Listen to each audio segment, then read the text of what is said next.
World of Warfare presents The Third Battle of Kharkov. After Germany's crushing defeat at the Battle of Stalingrad, from July 17, 1942 to February 2, 1943, war watchers around the world wondered if the tides of World War II would soon obliterate Nazi Germany beneath the weight of Soviet military dominance. Yet amidst the ashes of Germany's defeat, where Axis forces suffered some 800,000 casualties, Field Marshal Erich von Manstein emerged as a beacon of hope for embattled German forces, focusing the world's attention yet again on the Eastern Front, where the fate of nations hung in the balance. It was there, atop the snow-covered plains and blood-soaked battlefields of Kharkov, where von Manstein orchestrated his audacious plan to wrest Germany's fortunes from the brink of collapse.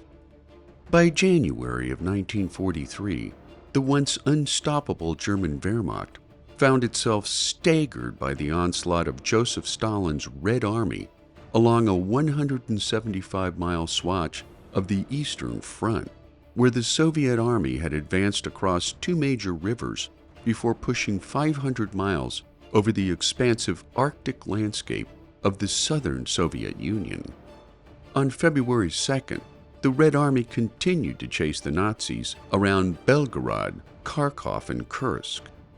Codenamed Operation Star, the drive was spearheaded by 4 tank corps under the command of Lieutenant General Markian Popov, who crossed the Donets River before attacking rear elements of the German army at Zaporizhia on February 15th.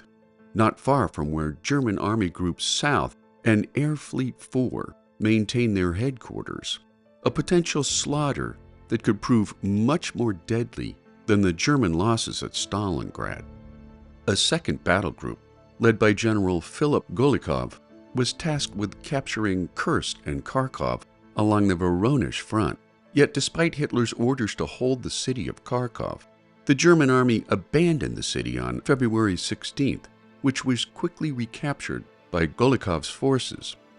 Considered the finest battle strategist in the German army by most of his peers, von Manstein met Hitler at Manstein's headquarters at the front, less than 19 miles from the fighting, informing the Führer that an immediate counterattack on Kharkov would be fruitless, instead suggesting an attack on the Soviets' overextended flank by his 5th Panzer Corps could turn the tide on the Soviets. And when Russian armored units broke through the German lines around Kharkov on February 19th, Hitler at last gave von Manstein full operational freedom to fight the Germans as he saw fit.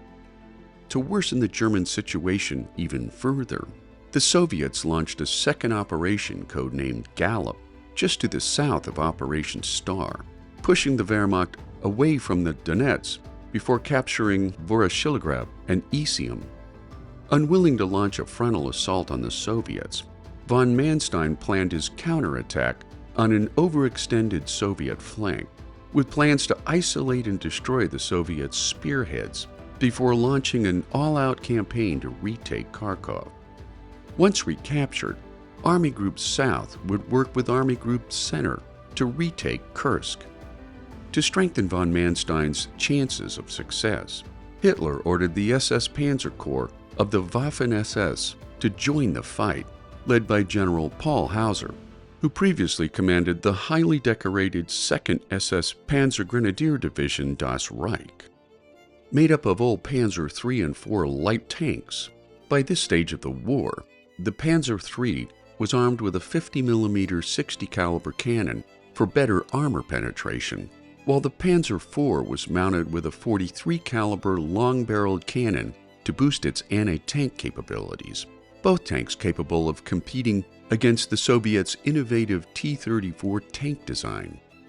To further maximize firepower, each SS Panzer unit included a company of Panzerkampfwagen 6 Tiger tanks, which was Germany's most lethal heavy tank, thanks to its 88mm cannon. Commencing operations on February 19th, von Manstein authorized Hauser's SS Panzer Corps to advance south as a screening force for General Hermann Hoth's larger assault group, the 4th Panzer Army, who along with General Eberhard von Mackenzie's 1st Panzer Army were given orders to strike the Soviet 6th and 1st Guards armies' overextended flanks.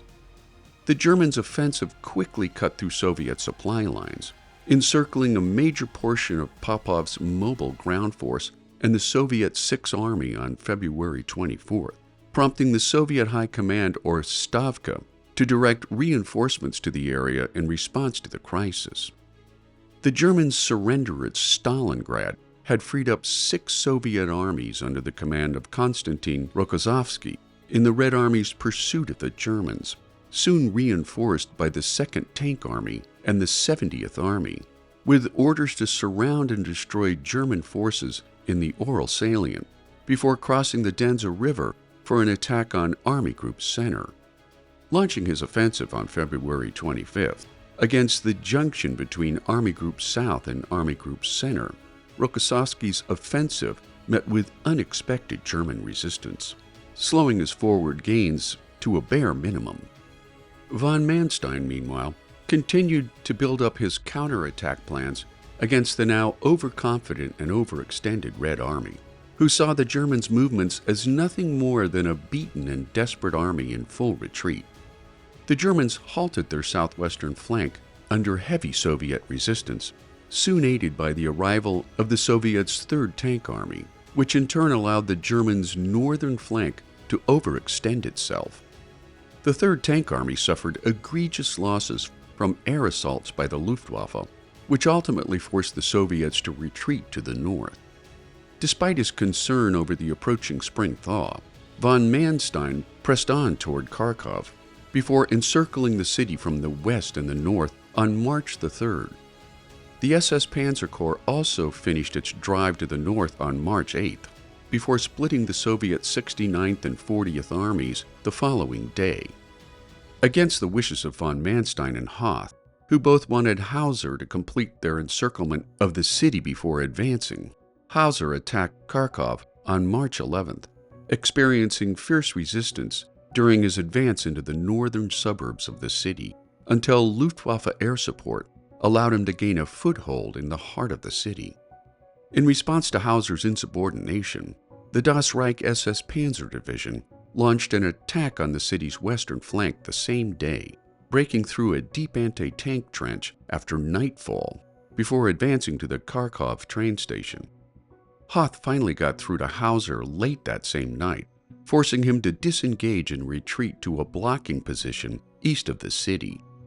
The Germans' advance resumed on March the 12th, which soon devolved into fierce urban street fighting over the next 2 days, battling house to house against the Soviets until German troops controlled 2/3 of the city by the night of March 13th. The full city was under German control by the 14th, and while the Third Battle of Kharkov was largely over, fighting raged on for 2 more days as German forces drove Soviet defenders out of a factory complex to the south of the city. By the time the Russian High Command realized that they had been lured into a trap from which they could not escape, the Stavka ordered their troops to escape to the north. However, the Red Army's overextended attack left them severely short on fuel, ammunition, and basic anti-armor support. While the Germans entered the battle with an 8-to-1 manpower disadvantage over their Soviet opponents, the Nazis managed to destroy 52 Soviet divisions, while inflicting casualties of 45,000 killed or missing and 41,000 wounded. Von Manstein's forces pushed northeast from Kharkov before capturing Belgorod on March 18th. However, with his men exhausted and the weather turning against him, he was forced to halt all offensive operations without the capture of Kursk. As a result, in July of 1943, the Wehrmacht launched Operation Citadel, which targeted a significant bulge in the Soviet line near the city of Kursk, which would ultimately lead to a defeat that the Germans would never fully recover from. Yet the Germans' triumph at the Third Battle of Kharkov proved to be a pivotal event in the war, for without it, Army Group South faced imminent destruction before the summer of 1943. paving the way for the Red Army to reach Berlin by 1944. Instead, von Manstein's strategic acumen in a single battle extended the fall of the Eastern Front by a crucial year, making the Third Battle of Kharkov a war-extending victory for Nazi Germany.